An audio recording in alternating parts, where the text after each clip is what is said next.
What's up guys, it's Roman here from iUnboxOfficial, and today during the review of the Google Nexus 5, so let's get into it. So this is the newest model of the Nexus in the Nexus series of devices, called the new Google Nexus 5. It was released back in November of 2013, but I didn't need a new phone back in November, so I waited a little bit. And my phone just happened to crack, so I had to get this phone instead. As you guys can see, this is the Nexus 4. What happens when you drop it once? So I recommend not dropping it and wearing a case.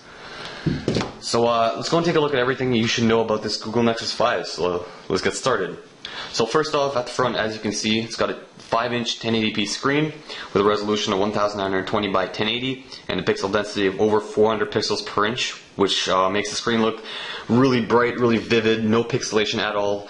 It literally looks like there's a sticker slapped onto the screen. That's how clear it is. It's pretty awesome. What else you got? At the front, you got your speaker for talking, front-facing camera, which is a 2 megapixel shooter, 1.2 megapixel shooter, my bad. It's also got a proximity and an ambient light sensor right there, and it's got a notification little light at the bottom when you got messages or whatnot. At the back, you got your big Nexus logo. It looks just like the one on the Nexus 7 device, which is pretty sick. You got your new camera. It's kind of like sticks out a little bit. A little circle right there. It's an 8 megapixel shooter with 1080p video. You got your LED flash, LG logo, and just the rest. On the right side, you got your power button, SIM card tray, volume rockers on the other side. Bottom, you got your speakers, which are now at the bottom, but on Nexus 4, it was right there. And I personally like it more at the bottom. And at the top, you got your headphone jack right there. And as you guys can see, there aren't any screws like there was on the Nexus 4. As you guys can see, there's screws right there. But here, just like a little lid at the back, you can pull it off at any time. So spec-wise, it's got a 2.3 gigahertz quad-core processor compared to the 1.5 gigahertz on the Nexus 4. It's got 2 gigs of RAM. It's running Android 4.4 KitKat.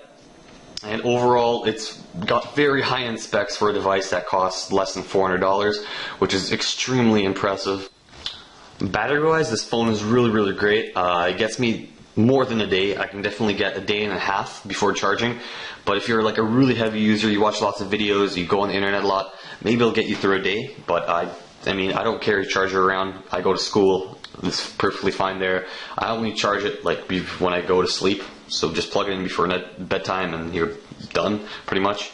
It's got a 2300 milliamp hour battery compared to 2100 on the Nexus 4. So, and it charges really quick since the battery, the milliamp is pretty low. So as I said, software-wise, it's got Android 4.4 KitKat, which is the successor to Jelly Bean. It's very similar to Jelly Bean. There isn't really much of a difference. You got your different little logos, I guess. Apps look a little bigger. You got your different wallpapers. It looks more, I guess, more user-friendly, more childish, I guess you can call it. But overall, it provides a really pleasant experience. Currently, I like it a lot. I've been using it for the past week since I got this phone when my other one broke. Let's move on and show you how fast this phone actually is. So let me just go and load up an app and do a quick speed test.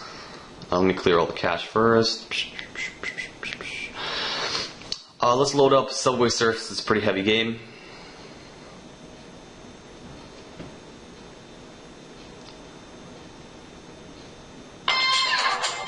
Bam, it's done. That's how fast it was. There's no lag, there's no in-game lag, which is pretty sick, right? And yeah, so let's load up one more game. I'll show you guys how fast it really is. Temple Run 2.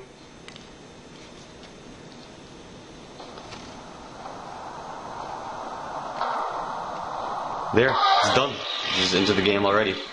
And there isn't no in-game lag, which is pretty sick. And yeah.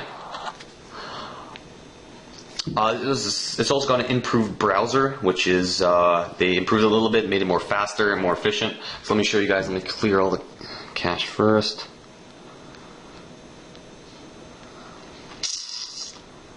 Oops. Here we go. Let's load up The Star, which is a newspaper website. Yeah, there we go. That's how quick it loaded up. And as you guys see, the text is really crisp, really sharp. There isn't no like blurriness or anything. It's really like nice. As you guys can see, I don't think you can see that, but it looks like very bright, very vivid. The detail on the letters is really cool. Let me load up one more site. Let's go ESPN. And there we go. See, bam, that's how quick it loaded up. And just a reminder, this is on my Wi-Fi, so on data it might be a little slower, but on my Wi-Fi, which is around how much? 15 megabits per second, that's what I'm guessing. It loads up pretty quickly.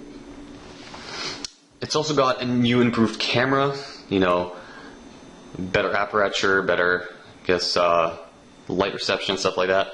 Same 4 modes. You got your sphere mode, captures it in 3D. You go all around the room, make it like a 3D picture. You got your panorama and video camera. You got your different settings right here, and that's pretty much it. You know, the camera hasn't changed it that much. It just, like, the shots look better. Another cool feature on the Nexus 5 is that they improved Google Now. So you can either, now you can swipe up like the usual, or you can just go left from your home screen, and it loads it up right there. And they improved the voice also, so all you gotta say is, okay Google, what's the weather like today? Today's forecast for Vaughan is 10 degrees with a chance of rain. See, it even talks back to you. It's pretty sick, right? Let me ask you another question. Okay Google, where's the nearest McDonald's?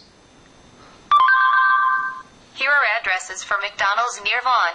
See, it gives me addresses. It's a lot like Siri now, except it's better because you can access it at any time. You know, you see all your scores for like Raptors game, whatever. I live in Toronto, so Raptors. Weather, you can put on like distance to work, distance to like the gym or whatnot, which is also pretty cool. This phone is also NFC enabled, so if you have like a PayPal account or Google Wallet, you can pay in stores. Usually they have this thing, you come up to it, you tap it, and you pay like right away. I don't see a lot of people doing it nowadays, but maybe in the future it'll be more used. And overall, this phone is pretty sick. I definitely recommend it to anyone who wants a new phone. For the price of like 350 bucks, you get a brand new 16 gigabyte phone, or 32 for 50 bucks more. As I said, this is a 32 gigabyte model. I would definitely recommend it.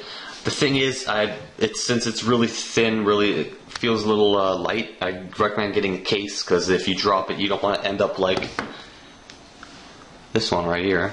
This is what happens when you drop it once without a case. Just once. I have a pigeon case right there. It's pretty sick. It's kind of a really durable rubber and plastic, so it protects it. But overall, if you guys enjoyed this video, don't forget to leave a like, subscribe, and I'll see you guys later.